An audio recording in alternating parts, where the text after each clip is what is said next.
सब खुशियाँ पाते हैं।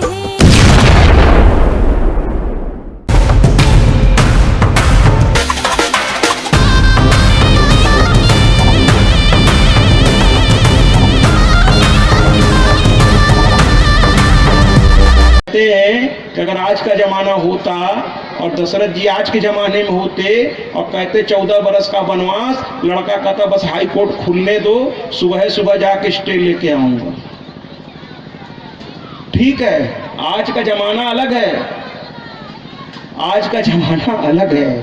पति पत्नी थोड़ा सा शांति के साथ मिल के चलिए। भगवान महादेव बहुत, देखिए, अरे वो तो देवों के देव महादेव है महाराज। कल शिव बारात होगी और मैं उसमें भी बहुत सारे भ्रम आपके कोशिश करूंगा कि छूट जाए आपके। कल यहाँ पर कथा के द्वारा शिव बारात होगी और मेरे शिव बारात में मैं जहाँ भी मैंने कथा की आप देख लीजिएगा, यहाँ कुछ नहीं चढ़ाना है। मैंने कल भी कहा था मैं दान स्वीकार नहीं करता। दक्षिणा के रूप में आप जो रख देते हैं पान फूल वो ठीक बात है, लेकिन मेरे शिव बारात में आप कुछ घर से लेकर नहीं आएंगे सिवाय पुष्प के। सुन लीजिए, कुछ घर से लेके नहीं आना, सिर्फ भाव लेके आइए, भावना लेकर आइए। मेरे शिव बारात में आपको कुछ घर से, और ना यहाँ कोई सजा करके किसी को हम बैठाएंगे, कुछ नहीं, सिर्फ भावना लेकर आइएगा। मैंने कहा ना मैं शिक्षक हूं, मेरी थोड़ी शैली अलग है। तो कुल मिलाकर के आज भगवान शिव ने कहा, आज पहले मां काली के बारे में बहुत सारे भ्रमों को हम लोग निवारण करें। कल शिव बारात के बारे में भी बहुत सी बातें लोग कहते हैं, वास्तव में वैसा हुआ नहीं था। मैं शास्त्र के साथ प्रमाण दूंगा, मैं हवा में बात नहीं करता, मैं शिक्षक हूं, बिना प्रमाण के कुछ बोलूंगा ही नहीं, क्योंकि मैं जानता हूं क्रॉस क्वेश्चन उठेंगे तो उसका प्रमाण मेरे पास होना चाहिए, वो भी शास्त्र का। हवा में बात नहीं चलती। मैं जब शिक्षक था मैं कहता था बच्चों से कि जब मैं ग्रामर पढ़ाऊं और अगर तुम्हारे समझ में ना आवे तो खड़े होकर कहो क्या बात या, और मैं तुम्हें समझाऊंगा प्रमाण के साथ। केवल मैं कह रहा हूं इसलिए मत मान लेना, मानना तब जब उसका प्रमाण मैं दिखा दूं। मेरे कहने से मत मान लेना। सवाल ही नहीं, मैं कोई ब्रह्मा थोड़ी हूं कि मैं जो कह दिया वो लकीर हो गई। अरे मैं भी इंसान हूं। मेरी बात को तब मानना जब उसको प्रमाण के साथ प्रस्तुत करो। तो कहने का तात्पर्य यह है कि महादेव ने कहा देखो इसमें वो गुस्से में है और मर्यादा ये कहती है कि सबके सामने जाकर, सुन लीजिए जितने भी पति हैं, कि सबके सामने जाकर अपनी पत्नी को मैं डांटूंगा नहीं। पहली बात, उसको अपमानित नहीं करूंगा। हम लोग जो है मतलब ये नहीं ध्यान रखते, अरे हमारी धर्म पत्नी है, पता चला 10 लोग बैठे हैं उनके सामने आप उनको डांट देते। एक बार तो एक बहुत बड़ी जगह कथा हो रही थी, बड़े पूंजीपति लोग थे और उनकी पत्नी मेरे लिए, चूंकि जब कथा के बाद मैं गया तो वो काजू बादाम घोल करके दूध में लेके चली आई प्यार से। तो उनके पति ने मेरे सबके सामने उनको डांट दिया, अरे महाराज जी ने कहा है ना पहले चाय में काली मिर्च डाल के लाना है, तुम पहले दूध लेके चली आई। सबके सामने डांट दिया। अब वो बेचारी शर्मा गई। बहुत बड़े घर की बात बता रहा हूँ, नाम नहीं बताऊंगा। तो उस समय मैंने कुछ नहीं बोला, लेकिन रात में मैंने उनके पति से कहा कि सबके सामने आपने अपने पत्नी को इस तरह से कहा है, हमके आपको समझना होगा, वो आपके घर की इज्जत है। अरे वो प्यार से चली आ रही कि महाराज जी थके कथा में 4 घंटा बोल के आए, उस प्यार में उसने काजू बादाम सब घोल के दूध बना करके, जिसके घर में 50 नौकर लगे अपने हाथ से बना के लेके आ रही है। उसके इस प्यार का सम्मान हम कर रहे हैं और आपने उसको डांट दिया। तो शर्मा गए, कहे क्षमा मांगूंगा। हम कहे उनसे क्षमा मांगे जाकर। और जब क्षमा मांगे तो पत्नी रोने लगी। हम कहे क्षमा मांगे जाके। हम कहे अरे होंगे आपकी कई फैक्ट्री होगी आपकी, वो भी कोई ऐसी थोड़ी है, आपकी पत्नी है। जाके क्षमा मांगी। तो तुरंत गए क्षमा मांगने। पढ़े लिखे अपनी गलती समझ जाते, तुरंत गए क्षमा मांगने। हमको तो प्यार में चली आ रही बेचारी, वो भूल गई कि पहले काली मिर्च वाली चाय चाहिए। वो तो नौकर चाकर लगे हैं, वो तो ले ही आएंगे, वो तो प्यार में अपने हाथ से बना के लेके चली आ रही है। आपने डांट दिया सबके सामने। तो महादेव ने कहा कि सबके सामने मैं डांटूंगा नहीं। कहे फिर क्या होगा? कहे बस अब एक ही तरीका है। कहे क्या? कहे जिस रास्ते से वो आ रही है मैं उस रास्ते पे जाके लेट जाता हूं। अब यही एक तरीका बचा है, दुआ कीजिए कि ये काम कर जाए। महादेव कह रहे हैं लोगों से कि दुआ कीजिए, काम कर जाइए। देखिए देवता भी मर्यादा को समझते हैं। और जिस रास्ते से माँ गुस्से में चली आई थी, उसी रास्ते में महादेव ऐसे लेट गए, एकदम ऐसे। और माँ गुस्से में नीचे तो देख नहीं रही थी, ऐसे चारों तरफ देख रही थी। और अचानक माँ जब उनके पास पहुंची और मंदिरों में जो मूर्ति बनी है उस पर वो पैर रखी हुई है, कोई उसको कहता है पंच तत्व है, कोई कुछ उसको व्याख्या करता है, लेकिन भैया देवी भागवत कहता है वो महादेव थे। और जैसे ही महादेव के ऊपर उस गुस्से में ऊपर देख रहे थे, नीचे देखा ही नहीं उन्होंने, और ऐसे अगला पैर उठाई, रखी नहीं थी। ध्यान से सुनिए, ये जो मूर्ति वाले रखा हुआ दिखाते हैं ये गलत है। अरे मेरी मैया अपने पति के सीने पे पैर रख सकती है? कदापि नहीं रख सकती, कदापि नहीं रख सकती। वो तो केवल बस पैर उठाई और जैसे ही देखा अरे मेरे पति, बस उनकी जीभ निकल आई। जब गलती आप करते तो कहते ना अरे बाप रे क्या हो रहा था मुझसे, बस माँ का भी यही हुआ। माँ की जीभ निकल गई। अरे ये तो मेरे पति हैं, जीभ निकल गई। थोड़ी देर के लिए से और पैर पीछे खींच लिया माँ ने, और माँ शांत हो गई, शर्मा गई हमारी माँ। अरे हमारे पति हैं, अभी पैर रख देती अनर्थ हो जाता।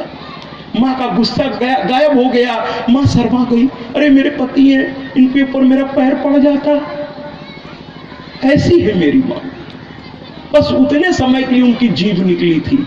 अब उसको चित्रकारों ने बना दिया कि मैया जब देखो जीभें निकल। हकीकत में मेरी मैया जीभ 24 घंटे नहीं निकालती महाराज, तो वो तो एक दिव्य सिंहासन पर बैठी रहती है। माँ का धाम है, माँ काली का भी धाम है। वहाँ वो दिव्यांगना 16 वर्षीय और इतनी सुंदर लगती है, इतनी सुंदर लगती है महाराज मेरी काली माई। अरे सारी सुंदरता उसके आगे बेकार है। मैं तो अपने माँ के हर सूरत पर मर मिटता हूँ। आप भी आज इस सुंदरता का कि मेरी माँ काली स्वरूप में। अब आप कहेंगे मुंडों की माला, माँ 24 घंटे मुंडों का माला भी नहीं धारण करती। सुन लीजिए, वो तो जब दुष्टों का मर्दन करती है तब वो मुंडों का माला। देखिए युद्ध भूमि के वस्त्र अलग होते हैं और घर का वस्त्र अलग होता है। सेना में जब युद्ध होता है तो तरह तरह के वस्त्र पहनते हैं, लेकिन 24 घंटे पहने थोड़ी रहते महाराज। तो मैया भी हमेशा मुंड माला नहीं धारण करती। वो तो युद्ध की उनकी रूप है, वो रौद्र रूप है। लेकिन भक्तों के लिए जोरदार तालियों से स्वागत कीजिएगा। भक्तों के लिए वो चामुंडा नहीं है, भक्तों के लिए वो भद्रकाली है। भद्रकाली वो माँ का बड़ा प्यारा स्वरूप है। और मैं तो माँ के अपने स्वरूप पर मर मिटा हूं भैया, मर मिटा मैं तो, है ना। देखिए ना मेरे माँ का रूप कैसा है। आहा, सुनिए। है कजरे की धार और मोतियों के हार, क्या खूब किया श्रृंगार। मैया कितनी सुंदर हो, तुम कितनी सुंदर हो। मैया कितनी सुंदर हो, तुम कितनी सुंदर हो।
बैठिए, क्या बात है, बैठिए। भाव में ऐसा डूबा कि भूल गया अगल बगल कौन है, और माँ को देखिए, माँ को नृत्य गीत। भाई अगर आपके बच्चे आनंद में रहे तो हर तुम्हारे दिया हुआ से मैं इतना खुश हूं माँ। हे माँ तेरी सदा जय हो, क्योंकि तू हम बच्चों को इतना ध्यान रखती है। तू चलकर मेरे गांव में की टोली है। और किसके दीवाने हैं आप? अब आप बोलिए, किसके दीवाने हैं आप? मैया के ना? किसके दीवाने हैं? और जोर से बोलिए, किसके दीवाने हैं? अरे तो हमको कम सुनाई देता, बूढ़ा हो गया हूं। तो जोर से बोलिए, किसके दीवाने हैं आप?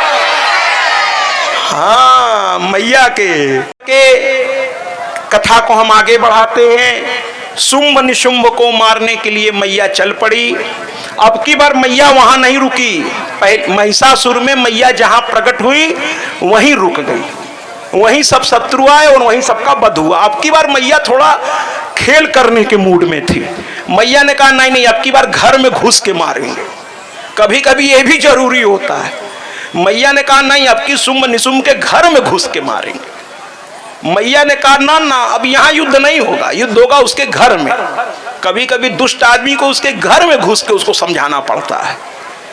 तो मैया ने कहा अब इसके घर में घुसेंगे, नहीं तो आए दिन राक्षस पैदा होते रहेंगे। ऐसी सबक सिखाएंगे कि अब राक्षस हिम्मत नहीं कर पाएंगे। मैया के घर में घुसेंगे अब की बार, ठीक है। और मैया ने क्या किया कि काली माँ और गौरा, ये दोनों, कौशिकी और ये जो महागौरी थी, गौरा बहुत सुंदर और काली भैया तो काली थी, लेकिन अब युद्ध करने चल रही हैं थोड़ा रौद्र रूप में। और जब रौद्र में आएंगी तो माँ काली जैसा, देखिए माँ काली जैसा सुंदर भी कोई नहीं और माँ काली जैसा विकराल भी कोई नहीं। कभी कभी दुष्ट के सामने थोड़ा विकराल बनना पड़ता है, नहीं तो वो नहीं समझेगा ना महाराज, नहीं समझेगा। तो समझाने के लिए उसी की भाषा में उससे बात करनी पड़ती। कहते ना, सठे साठ्यम समाचरे, दुष्ट के साथ थोड़ा दुष्टता कभी कभी करनी पड़ती है, नहीं तो नहीं समझेगा। तो माँ ने थोड़ा विकराल रूप ले लिया, कहा ना ना ना, ये बच्चों वाला रूप से नहीं समझेगा, ये तो बच्चों की मैं माँ हूं, वहां ठीक है, लेकिन यहाँ पर अब थोड़ा विकराल। माँ ने विकराल रूप ले लिया और पहुंच गई शुंभ निशुंभ के महल के अंदर, बगीचे में घुस के बैठ गई। देखिए इसको कहते हैं, लोग कहते हैं स्त्रियां कमजोर होती है, महाराज घर में घुस गई माँ, उसके मतलब किले के अंदर घुस गई और उसके बगीचे में बैठ गई जाके। बताइए अकेली दो औरत और शत्रु के जहां बड़े बड़े ब्रह्मा विष्णु महेश जाने की हिम्मत नहीं कर पा रहे क्योंकि वो पुरुषों से अबद्ध है शुंभ और निशुंभ, उनके घर में घुस गई और उनके बगीचे में जाकर डेरा डाल दिया और मजा ले रही है। माँ कह रही है, उस काली माँ कह रही है ऐसा करो।